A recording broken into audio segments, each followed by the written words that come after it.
அந்த இடத்துல அந்த அந்த அன்பு அவருக்கு தேவைப்படலன்னு தெரியற மாதிரி ஒரு சில இடத்துல அன்பு தேவை இல்லதான், இந்த இடத்துல நம்ம கண்டிச்சுதான் சொல்லி ஆகணும்ன்ற இடத்துல அன்பு யூஸ் பண்ணாம அவர் நிஜமாவே மனசுல இருக்கிறத சொன்னாவே அது நல்லா இருக்கும்னு எனக்கு தோணுது.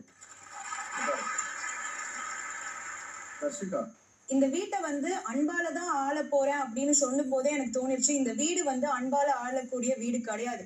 அன்பு கொடுத்தா ஏறி மிதிச்சிட்டு சண்டைக்கு வாடா அப்படின்னு நிக்கக்கூடிய வீடு இது. சோ அதனால அன்பால ஆள முடியுமானா இந்த வீட்டை கண்டிப்பா அன்பால ஆள முடியாதுன்னு தோணுச்சு.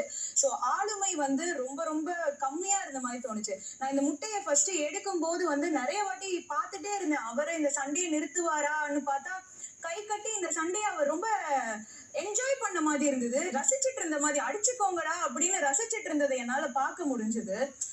ஏதோ ஒண்ணு நடக்குது இங்க, பேசுங்க, எல்லாரையும் பேச விட்டு பாக்குற மாதிரி இருந்தது. அதுவே எனக்கு ரொம்ப தப்பா பட்டது ஒரு கேப்டன்ஷிப்ல. இதுக்கப்புறம் நீங்க அடுத்த 2 முட்டையில